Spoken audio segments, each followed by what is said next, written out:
Oi pessoal, meu nome é Gabriel, sou do 10º período do curso de Direito do UGB de Barra do Piraí e eu sou monitor da matéria de Direito Civil 1, do 4º período aqui.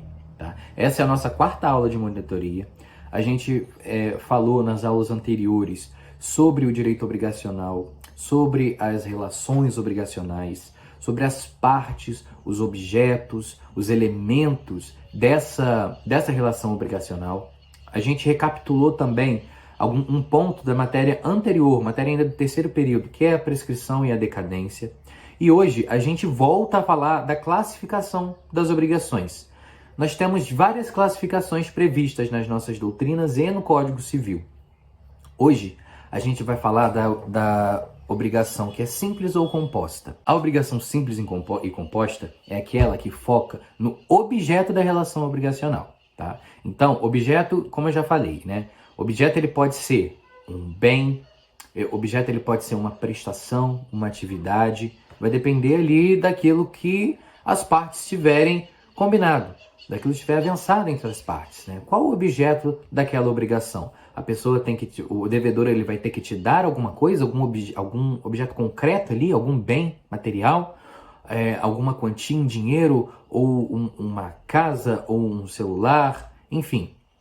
Ou vai ter que fazer alguma coisa, como é o caso de uma obra, por exemplo, um contrato de prestação de serviços de construção, né? Isso é uma atividade. Ou de serviços de limpeza, é uma atividade. Isso tudo é o objeto da relação obrigacional. E aqui, essa obrigação, simples e composta, ela vai focar então nesse objeto. A obrigação simples é muito fácil de entender. Obrigação simples é quando existe apenas um objeto ali naquela relação obrigacional.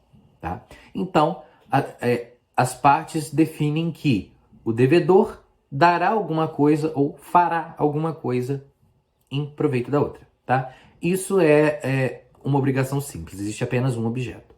Na obrigação composta, existe mais de um objeto. E essa obrigação composta ela vai se dividir entre cumulativa ou alternativa. Essas são as principais divisões aqui da obrigação composta. Na obrigação composta cumulativa, eu tenho mais de um objeto, tá? E todos eles deverão ser cumpridos. Então, a gente tem um exemplo de um contrato de locação. No contrato de locação, a gente tem diversas obrigações ali reunidas. A gente tem a obrigação de fazer no sentido de manter, para o locatário, né? No sentido de manter a casa nas condições em que encontrou, né? Não causar prejuízos, não, se assim disser o contrato, alugar para outrem, né? Ou seja, sublocar aquela casa, e aí já é uma obrigação de não fazer, né? Ele não deve sublocar. Ele tem a obrigação de pagar o aluguel, né? Ele tem a obrigação de devolver a casa ao final do contrato. Da mesma forma, o locador ele tem a obrigação de entregar as chaves para o locatário no início da locação. Ele tem a obrigação de prezar ali pelas condições do local, né? Então, assim, todas as pessoas ali envolvidas nesse contrato de locação, o locatário e o locador, eles têm diversas obrigações. São vários objetos e todos devem ser cumpridos, porque assim diz o contrato, certo? Por outro lado, a gente tem a obrigação composta alternativa. A obrigação composta alternativa, ela traz ali também mais de um objeto. Só que esse devedor ele não precisará cumprir todos os objetos. Não. Aqui a gente tem a escolha. Vamos pensar em um exemplo em que eu compro um produto e aí esse determinado produto ele vai vir com um brinde. Vamos pensar aqui em um produto principal e aí ele vem com um acessório. Tá? Desse acessório eu tenho opções. Ele não é uma coisa só, tem duas coisas ali. Só que dessas duas coisas, o devedor ele vai me entregar uma dessas coisas. Se eu faço a escolha, então, se eu tenho a oportunidade de fazer a escolha de uma dessas coisas, um desses acessórios que me foram prometidos, esse acessório ele deverá ser entregue. Então a gente entende que existem dois, mas é uma obrigação que é alternativa, né? Então vai ser um ou vai ser outro. E aqui a escolha que vai mandar. e se não tiver ali aquele que eu escolhi para ser enviado, a gente vai analisar aquelas situações que foram apresentadas quando a gente conversou sobre a obrigação de dar, a obrigação de entregar uma coisa, né?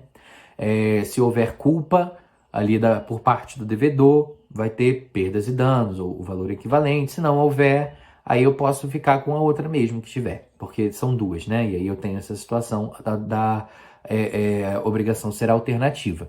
Mas, em regra, é assim. Ainda nesse tema, eu tenho a obrigação facultativa ou subsidiária. Aqui, eu também tenho dois, tá? Eu também tenho dois ou mais, né? Eu tenho mais de um ali, objeto para aquela obrigação. Só que enquanto a obrigação alternativa, ela se preocupa com a escolha, a facultativa, ela vai se preocupar com a disponibilidade do bem. Então eu tenho dois. Existem duas coisas ali, dois objetos que podem ser enviados para mim. E aí, de acordo com a disponibilidade deles, vai ser feita essa concentração. Vai ser enviado o objeto.